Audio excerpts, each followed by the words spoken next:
There are many commonalities that exist from reservation to reservation. Some of these include health disparities, poverty-related issues, and difficult life circumstances. One thing that we've identified on the reservation where I work is that there's many community members who don't know the resources that are available to them, or maybe they don't know how to access those resources. And there's also many programs offering resources that don't have effective ways to reach their target audience. One of the aims for the We Rise program was to develop a resource guide. The process we took to develop the resource guide was to develop a survey that was given to all programs that we suspected offered a resource in our tribal community. The survey we collected with businesses included their business name, and we found that a lot of the community members and businesses were using different names for programs. We also asked updated contact information because we know that changes frequently, and the final thing we asked was a brief description of the resources that the program offers.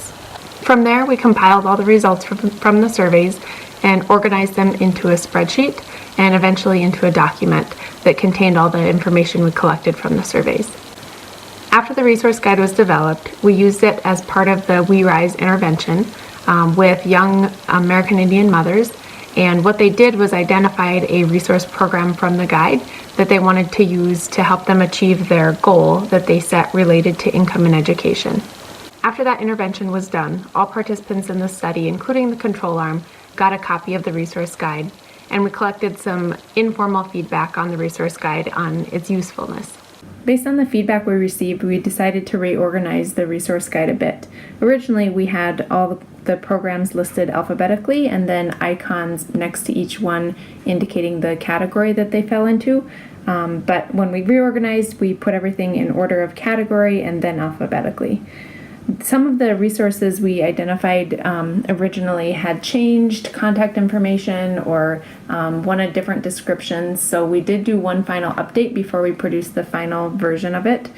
And after we had finalized it, we ordered 600 copies of the booklet, and those were distributed to 20 different communities on the reservation. We received even more requests for copies of the resource guide after the 600 had already been distributed.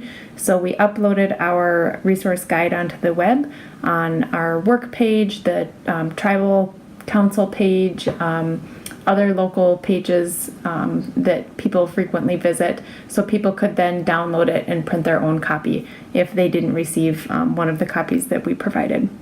Of course, resources are always going to be changing depending on funds that are available, directors that come and go, and even the tribal council, as they change, resources will also change. So we knew that there needed to be a sustainability plan to keep the resource guide up to date and shared in its most current form. The original plan with the grant was to partner with the Chamber of Commerce to keep it updated and shared.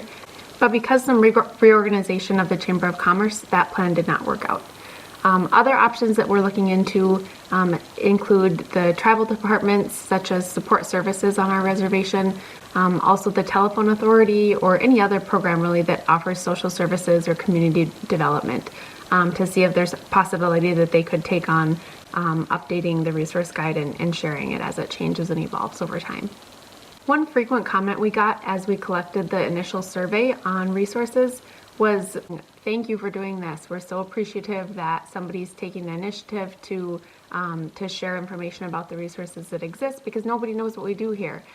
And then the other comment that we got was, "Can we please get a copy of the resource guide once it's developed so we can share it with clients that come through?" And the feedback we received was really encouraging that this was something that was very needed for our tribal community. We also received a lot of requests to keep it updated and for more prints. So that's something that will hopefully be in the horizon for us. We hope that this process could be duplicated in other tribal communities, as well as any community that's in need of connecting resources to people and programs offering resources to the people they're trying to serve.